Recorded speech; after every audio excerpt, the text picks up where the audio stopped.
Do your digital paintings feel flat? Today I'll show you how to create stunning depth and dimension in your artwork inside of Procreate on your iPad. Welcome back to Rocket Design. I am Rocket and I love nothing more than teaching you tutorials about digital art, specifically based around Procreate. If you want to level up with your digital art, make sure you subscribe to the channel so I can bring you more videos like this in the future. All right, so how do we add this depth to our digital paintings? Step 1, understanding depth basics.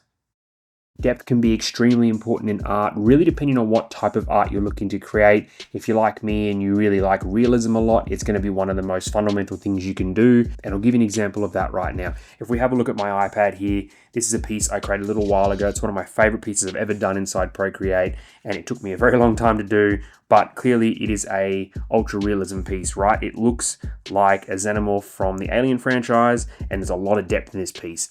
If we jump back into my gallery and open up another design, now this does have a little bit of depth in it, mainly to do with the line work, but the color is very, very flat. When you look at this, the eye just doesn't see a lot of depth there. The line work is trying to help, but the color keeps it very, very flat. What we're going to talk about today is how to take your artwork to the next level with depth techniques and really understanding it, and how we can go a little bit further to create pieces like this. I'm going to be covering things like perspective, overlap, and scale, and we'll go into those a little bit more in depth as the video goes through. But next up, let's look at step 2, which is using layers for foreground, middle ground, and background. All right, this is going to be really simple. We're going to be talking about groups of layers here, but for this, I'm going to be referring to them as zones. This can be really, really important when we're creating a piece like this, because if we try to do this all on one layer, it is not going to work. We probably could do it. It's going to take a very long time, and some of the effects we're going to get are going to be near impossible if we don't have things sectioned off into these zones. If we have a look at my layers here, I have condensed some of these for the body, which is titled Xenomorph here, but we've got ones here, top of the head, side of the head, and the face. If I solo these and we have a look, there's the mouth or the face, the side of the head up here, and the top of the head, and Xenomorph itself in the background. Now, these are the zones, right? Really important to do this because it's going to help with our mindset around creating a piece like this, and it's going to allow us to focus on these individual elements. I was really, really struggling when I was creating this when it came to the head, or the very top part of this Xenomorph, and I was going back and forth. I had the whole head area here on its own layer, and I just couldn't create the right depth that I wanted, so I zoned things out. I was able to come through for the top of the head. I created a really big flat area for the area I wanted to work on, and then I created a reference layer over the top of that one, and I was able to work on that and really get these edges to look as if they were folding inwards, and these light pops across the top for the highlights. Turned out to be really, really cool in the end, and something that I'm really, really proud of. And then if we look a little bit further into this, I've got other pieces in here, like the little bits of drool coming down off the mouth. That's on its own area or zone as well. And then I've even got things in here that pertain to the background, like layer 11 down here.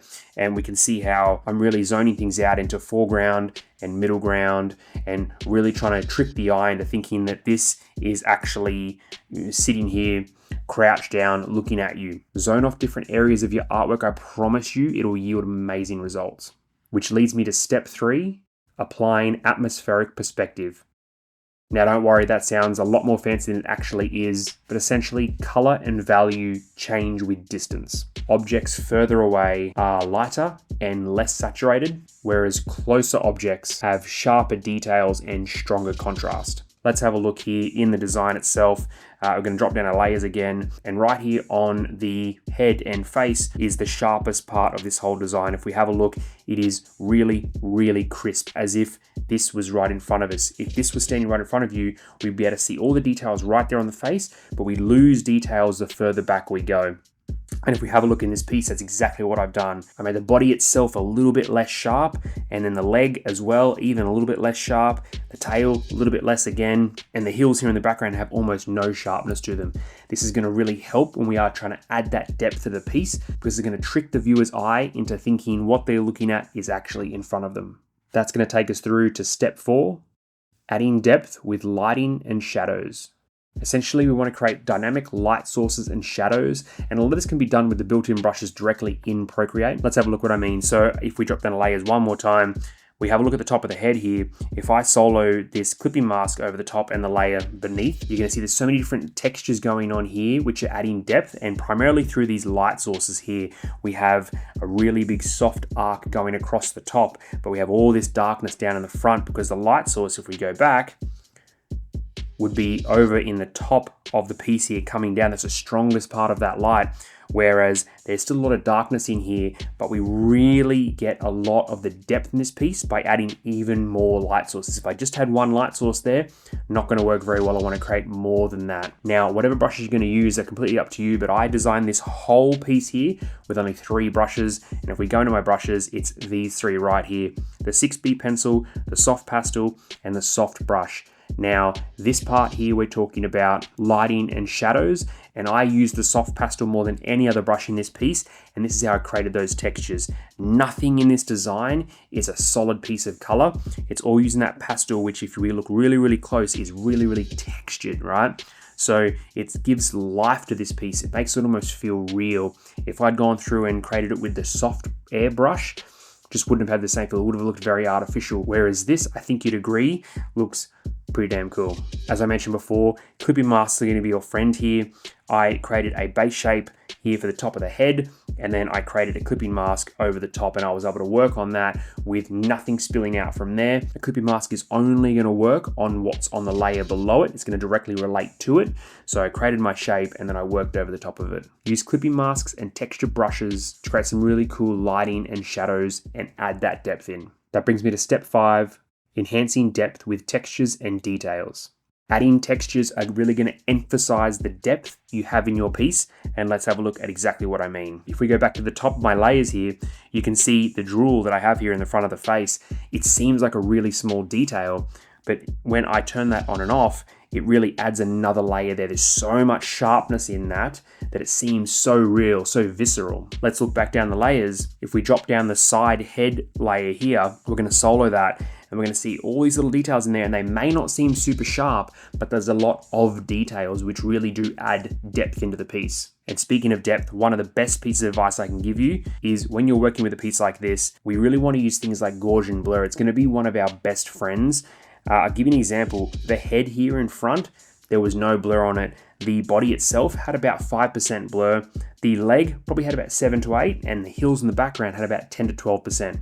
Where are we going to get our Gaussian blur from? Well, first off, let's pick a layer to have a look at. I'm going to choose the chest here, and I'm going to jump up onto my adjustments panel on the top left, and I'm going to choose Gaussian blur. Now we get this little piece across the top of the screen here which says Gaussian blur, but it's set to 0%. I'm going to take my finger or my Apple Pencil, and I'm going to drag it from my left to my right, or your right to left, and we're going to see that Gaussian blur increase. Now be very careful with this. Gaussian blur gets really out of hand really, really quickly, so we're going to drag it nice and softly, and let's have a look at that chest as we do. We can see how much blur comes into it very quickly. Now I've already applied Gaussian blur to this layer, so I won't add any on here, but you can see how powerful this could be. And if you add them to different elements of your piece, foreground, background, middle ground, it can really trick the eye again and add so much depth in. And that brings me to my final one today, which is final touches.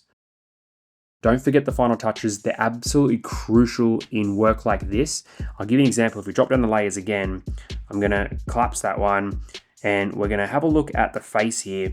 You can see if I solo the face and remove my very top layer there, the face was looking pretty good. I was pretty happy with it, but by itself, it just didn't have enough oomph to it. So I created another layer over the top, and just some of these little white elements there, especially off the ends of these teeth or the sides of the teeth, some of the veins coming down the side, and it just really added so much in. So when we actually unsolo that and we take off layer 32, add it back on, such a big difference there between, not having that and having it in the end.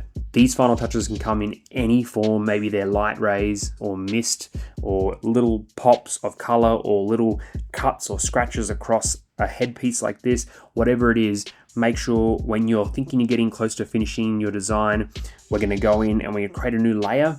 maybe it's in each of these zones, and we're going to really work on those extra final details. You'd be surprised how far they can take the piece, and because we've done them on their own layer, it's not going to matter if we mess them up. We can always have another go. That is the beauty of digital art. So there we go. If you do these things inside Procreate, I promise you'll be able to add some amazing depth to your artwork. And just to recap the 3 big points of today's video, we want to use layers for depth, apply atmospheric pressure, and focus on lighting and textures. We talked about them in many different ways, but really focusing on some basic elements here can add that depth in and take your artwork to a whole nother level. I encourage you all to get out there and try these. If you do, please tag me in your artwork on social media. I'd love to see what you're working on. And let me know in the comments if you have used it before, if you really want to use them, just let me know, because I love to hear from you guys. And let me know what you think about this piece as well. I'd love to hear your feedback. Don't forget to like, subscribe, and share. It really helps me bring you these videos each and every week. And until the next video, get out there and get creative.